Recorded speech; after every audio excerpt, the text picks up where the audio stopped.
Hi, I'm Daniel Foley, and in this video I want to share with you a stretching routine that you can use to improve your flexibility.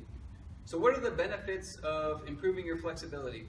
So when you improve your flexibility, you're typically going to find that as your body gets more open, you're just going to feel more free. So when you're doing your workouts, you're able to perform at a higher level because your body has more freedom to move. You may find that if you're an athlete, all of a sudden you're getting faster because your body can move through a better range of motion and produce more power. A lot of times just getting your body more open, you'll have more energy as you go about your day, and you'll find that you sleep better. And you may also find that just your body composition improves as you get more flexible. So a lot of times people don't think about this, but people that are pretty lean, they usually are also pretty flexible. So a lot of times if you can improve your flexibility, it may be the limiting factor on what's keeping you from losing that body fat that you've been trying to lose and take your body composition to the next level. So there's a lot of benefits to be had from improving your flexibility. So this routine here that I'm going to show you is something that I like to do at night before bed. And I like to do this every night. So this is something that you can do every day before bed. And it's a great routine to kind of calm your body before you go to bed, to help you sleep better. It's also a good routine. You could do it post-workout, after a hard workout, to help your body to start to calm down and to recover. But it's a very restorative routine that you can do, like I said, either post-workouts or in the evening, as just a way to start to get your body to recover, help you sleep better, help to promote just better recovery for your next day or for your next workouts. So a lot of times people will talk about doing stretching before workouts. Ideally, we like to do more movement before workouts. So early in the day and before workouts, we like to do more movement, more mobility to get your body warmed up, get your blood flowing, get your lymphatic fluid flowing. But after workouts, we like to do more regular, just static stretching, where we're just kind of holding stretches and letting our body get back opened up again. So other benefits from doing stretching is you may find that just as you stretch more, your posture improves, and all of a sudden you may even get taller because your muscles get elongated, your posture gets better. Some people report come back, hey, I feel like I'm taller, or they actually get measured again and they are taller. So this is some of the benefits that you can see from a good stretching routine. So like I said, this is something you can do every day, ideally post-workout or in the evening before bed, and get in the habit of doing it. So these stretches that I'm going to show you, a couple things.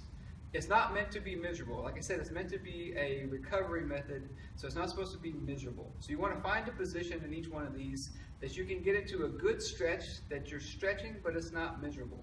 And the other thing you want to add to it is make sure that you are breathing properly. So each of the stretches you want to hold somewhere from 20 seconds, let's say, up to 70, maybe 90 seconds. But you want to really be focused more on your breath than you are the time, so to speak. So every other culture in the world has some kind of health system that they use where they link their movement and their stretching with their breath. Okay? When you start to get your mind and your breath and your body movements aligned together, you start to get much better results, especially when it comes to being healthier. So we want to make sure that we do that. So when we talk about breathing with this, as you get into the stretches, make sure you're focusing on the muscles that you're trying to stretch and aligning your breath with your stretch as you go. So just a quick tip on breathing: breathe in through the nose and then out through the mouth. And you want to make sure that you're breathing in and out of your belly or your diaphragm. So you watch little kids breathe and their belly's moving as they're breathing. But a lot of times as people get older, they lose that and they start breathing up into their chest more. We want to make sure that you're getting that good diaphragmatic breathing. So breathing in deep through the nose, fill up the belly, and then as you breathe out, the belly comes back in and you push the air out through your mouth as you go from there. So make sure you get your breathing right, and for the timing of it, like I said, focus on kind of breath cycles. Breathe it in, nice deep breath, and then back out through the mouth, and you might do a couple breath cycles of that as you go through each one of these stretches. So like I said, don't push too far into the stretch. Nice deep breathing as you go, and then we'll show you the stretches here. One last thing, if you have any health issues or you're just unsure, I would always recommend before any of you start this, if you need to go get checked out, get your okay from your doctor, physical therapist, whoever it may be. If you're doing a stretch and it hurts you, back off, stop, okay? You don't have to do it. Find something that you can do that doesn't cause you any pain. Like I said, this is supposed to be calming and restorative. So if you're doing something that's causing you pain, it's not going to do that. So make sure that you find something that you can do that is going to improve your flexibility and also at the same time start to recover and restore you. There's all kinds of different ways to stretch. In this routine, I'm going to show you just a couple basic stretches that I like to do every night before bed. But the reason I picked these ones is that in Chinese medicine, they talk a lot about like acupuncture and the meridians that run through your body. So the meridians are basically these channels that energy flows through your body. And these stretches are kind of total body stretches that will help to open up those meridians so the energy flows better through your body and your body starts to get that health restored to it. So the first stretch that I want to talk about is for the back of the legs and the shoulders. You're going to just be here like this. You're going to lock your knees out. You're going to lock your fingers back behind your back. And then you're going to fold forward from the hips. And you're going to take the arms back up off the back, just as far back as you can go this way. So if you're a beginner, and maybe you're not that flexible, you might have a hard time getting your hands back there. Maybe you just have a hard time even grabbing your hands. Just do what you can. On all these stretches, just start with whatever you can do, and you'll gradually get more flexible as you go. So that's the first one there. Bent over, lock the fingers, take the arms back up over the head as far as you can. If you're real flexible, you might be able to, we've seen some people that can touch their face all the way down to their knees, and they've got their arms almost all the way on the floor, going back the other way here. Most people are not going to be able to do that, but you're probably going to be somewhere in the middle there. But just do what you can do, find a comfortable stretch position, breathe into it, and go from there. So the next one is for the whole front side of the body. So we're going to be stretching everything from the ankles all the way up to the whole front side of the body here. First thing we got to do is make sure that you can kneel. So can you just kneel in this position and have it be comfortable? So like I said, we want to restore your movement like a kid would move, and kids can play like this all day long. So just restoring your ability to kneel comfortably is one of the first things that we want to do in this next stretch. So if you can't do that, you might have to be here. Just work your way into getting comfortable in the stretch. A lot of times people's ankles are real tight and it's just uncomfortable to sit like that. Or maybe they got a lot of tightness around their knees. Just start to work your way into it real gently. If it hurts, like I said, we can find other ways to stretch, the front side of the body as well. But this is ideally the way we like to do it. Once you're comfortable here, then you can gradually start to lay back, and you just lay back, lay the head back, and you can lay back, as far as you can go comfortably. If you can lay back all the way on the floor, that's very good. Lay all the way back on the floor, try to get your body nice and flat on the floor. That would be kind of the end position of the stretch that you could go to. If you're a beginner, like I said, just get comfortable kneeling and then to all the way laying back flat on the floor. Again, find what you can do comfortably and breathe into it as you go. Next one is just a butterfly stretch. So you're going to be here, pick the bottoms of the feet together, let the knees fall down to the sides, okay? Again, if you're not very flexible, you might have to lean back because it might not be comfortable to just even sit in that position. So figure out where you need to start. If you need to sit here, or if maybe you need to take your feet out in front of you a little bit farther, that's okay as well. Pull the feet in as you're able to. Let the knees fall down to the side. Again, some of you might be very flexible. You can let the knees just fall all the way down to the floor. That's awesome if you can do that. But start with whatever you can do. So that's the butterfly stretch there. Sometimes people ask, do I keep my torso straight up or do I let it bend forward? There's benefits to both of them. As you do, you might do a couple breath cycles each way would be okay. Next one is just kind of your classic sit and reach.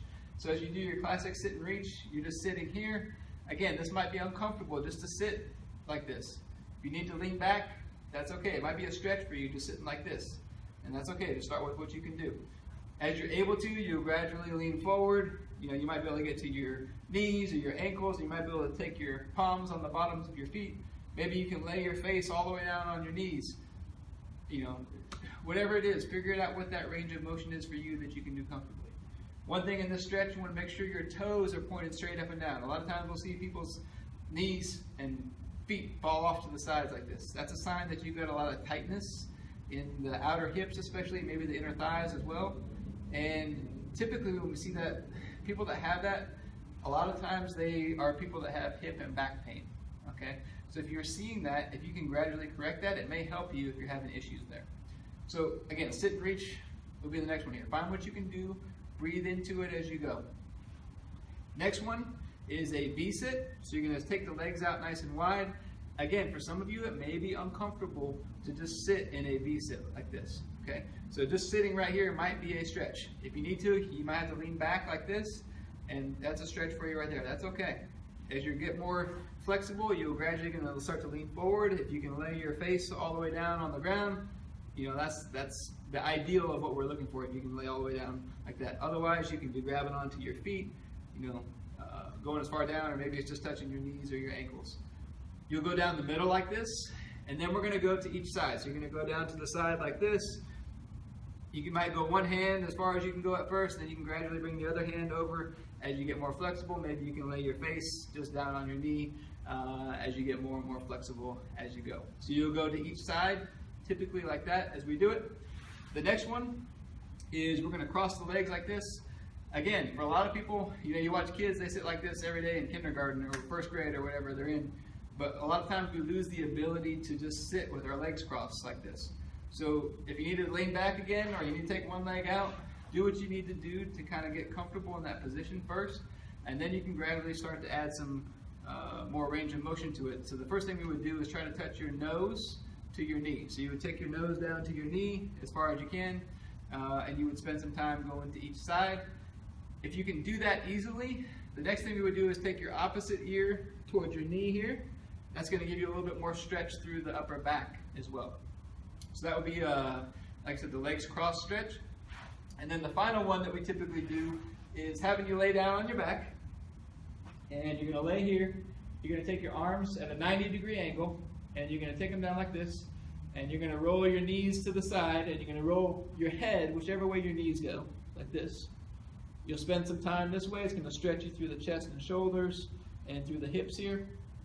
And then you'll go to the other side. Now I also like to do 3 different hand positions here. So 90 degrees, arms straight out to the sides, and then take the hands, flip them over, palms down, which is going to give you more of a stretch through the forearm as well here. The 3 different hand positions just give you slightly different angles through the chest and shoulders as you stretch through there. And then one last stretch I want to show you. I don't typically include this one in my routine, but for those of you, maybe you have really tight wrists, or you have problematic wrists, or maybe carpal tunnel, whatever it may be. Maybe you're trying to do front squats in the gym and you're having a hard time getting your elbows up and it's really uncomfortable. This is a great stretch for that. That would be good to include in your nightly routine as you go. So what you do is you take your fingers, turn them around this way, and you touch them to your knees. You would do both hands like this, and put your palms on the floor if you're able to, and then you're going to sit your hips back as far as you can go like that. You're going to find that it's a really good stretch through the front of the forearm. So you find that a lot of people that have a lot of wrist issues, hard time getting their elbows up in a front squat, whatever it may be, this is a really good stretch to open that area up. And if you're having hand problems, things like that, it's a really good stretch for that. So again, these stretches are not meant to be miserable. If something hurts, stop that stretch, and there's probably another stretch that we can do that would get you into just as good of a position that maybe won't hurt you. So, you know, you can get on Google, whatever muscle you're trying to stretch. If that one of those stretches not working for you, find a stretch that works for you. Like I said, this is the stretching routine I like to do just because it opens up those channels of the body and it helps to kind of calm the body down and restore it before going to bed at night. But there's all kinds of other stretching routines you can do. The key is just to get into the habit of doing it regularly. So a lot of times people's flexibility is not great just because they don't work at it.